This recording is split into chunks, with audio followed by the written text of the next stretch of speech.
The Clippers have now taken a 2-1 lead against the Nuggets, and honestly, it's looking like Denver might have underestimated just how much trouble they're in a series against the Clippers after a dominant Game 3 win. I mean, Kawhi Leonard is literally reminding everyone why he's a walking mismatch robot. James Harden is making Denver's defense look like it's stuck in quicksand, and Zubac has been tearing them apart as well. Now, before this series tipped off, many people, including your boy right here, said the Clippers would win this series for a multitude of reasons, but one of the biggest ones for me was that the Nuggets literally can't play defense, and in a series against the Clippers, that could get really spooky. The James Harden pick and roll specifically was one of the reasons many people, including myself, highlighted, but specifically the Harden and Zubac pick and roll that's been tearing Denver's defense apart possession after possession. Now, here's what's happening. Denver's tried every possible way to try to slow down this combo, but literally nothing works. Let's start simple with the drop coverage. Whenever Jokic hangs back, Harden practically waltzes to the rim like he's out for a Sunday morning stroll, where it can become a layup line for him or Zubac. You've got an MVP level center in Jokic, sure, but defensive foot speed against Harden, it's not happening. I mean, look at a play like this. Harden could just get all the way to the rim with no resistance by the point of attack defender and no resistance by the rim protector that Jokic is having to be as the primary action. And because the drop didn't work, Denver's now being forced to try other methods to slow this down. They'll try Jokic up to the level, or sometimes they'll even throw a blitz at James Harden, but the Clippers adjusted to that very quickly. Honestly, it felt disrespectful. Zubac just would dive right to the rim, forcing weak side defenders to rotate. And this is where Chris Dunn, yes, Chris Dunn starts to make his money. Dunn isn't someone's teams usually worry about since he struggles mightily as an outside shooter. But what Dunn lacks in shooting, he makes up for it with timely cuts and smart basketball IQ. Seriously, watch this next play. Jokic comes up, Zubac rolls, and Dunn immediately darts towards the basket, forcing the weak side defender into an impossible decision to make. Help on Dunn's cut, Zubac gets a dunk, stay home, and then Dunn gets a layup. The Nuggets literally can't win here in this situation. And these situations where they blitz, look at the situation that the Clippers do when they're in this. Will pull the plug as Kawhi flings up a three. It is good.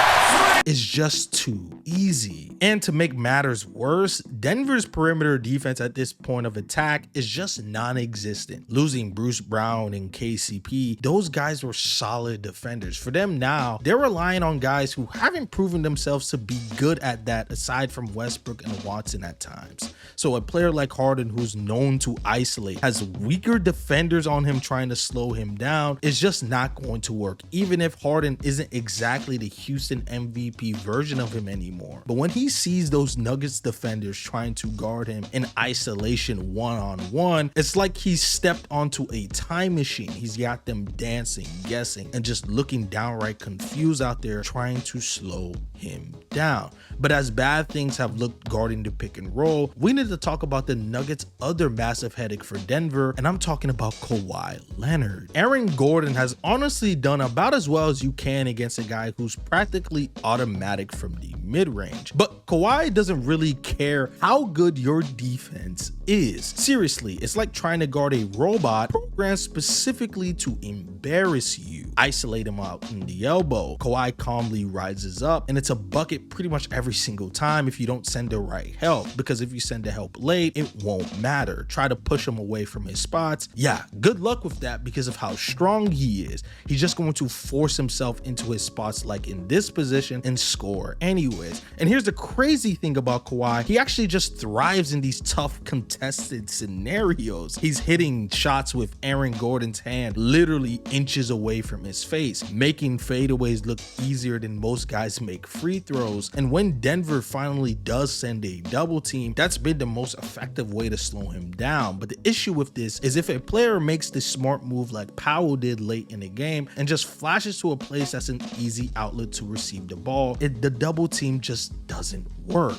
And let me give a quick shout out to players like Batum, room because, man, this guy has zero chill. Every single time the Nuggets defense thinks they've finally gotten a stop, he's on the floor catching the ball with the shot clock running down, waiting to drain a three-pointer. He makes the Clippers offense as good as it is with his quick release when he's stationed in the corner or wing spotting up. But you know what's scarier than their offense? It's the Clippers defensive strategy on how they've been slowing Nikola Jokic down, and honestly, they've done a pretty good job despite the numbers Jokic has been putting up. Zubac has been bothering Jokic all series, and overall in regular season matchups has proven to be one of the best Jokic defenders. His sheer size and disciplined position making even Jokic struggle, forcing him into those tough shots around the rim or shots 15 feet away instead of the easy looks he loves to receive. And the Clippers haven't just relied on this one-on-one defense either. They're throwing extra bodies at Jokic constantly. They'll even throw those extra bodies at the same place every single time because they're daring role players like Aaron Gordon, Christian Brown, and Westbrook to hit shots from the outside. In game 3, Gordon got hot from 3 to start the game, but the Clippers were like, all right, cool, do that again, Gordon, and keep doing it.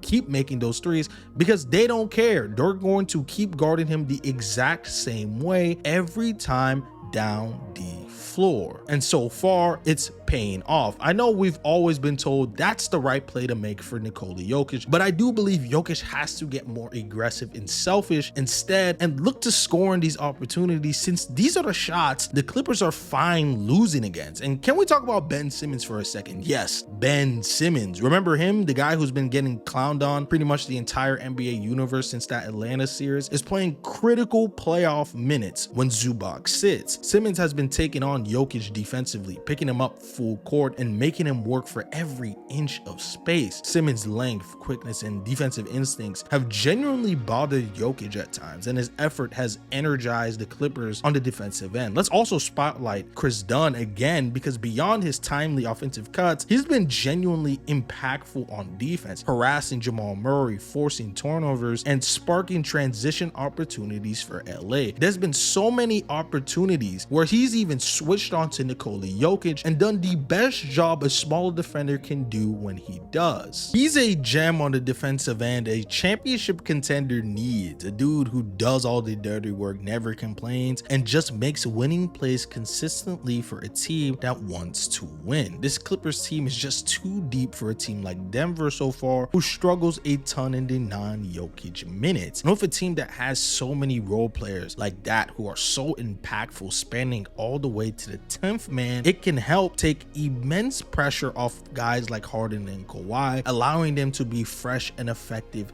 late in games. And if the Nuggets can't find answers immediately, this series might not even reach a game 7. The Clippers look locked in, confident, and ready to advance. Denver, even with having the best player in the world, in my opinion, that just might not be enough to beat the Los Angeles Clippers in a series. But let me know what you guys think. Are the Denver Nuggets just cooked? And does the Los Angeles Clippers, will they advance to the next round? Let me know that all down in the comment section below. But with that being said, make sure you guys like, subscribe, hit the post notification bell, because more videos like this will be dropping on a more regular basis for the NBA playoffs. So subscribe so you won't miss any more videos like this. But with that being said, your boy Dream Hoops is out, man. Peace.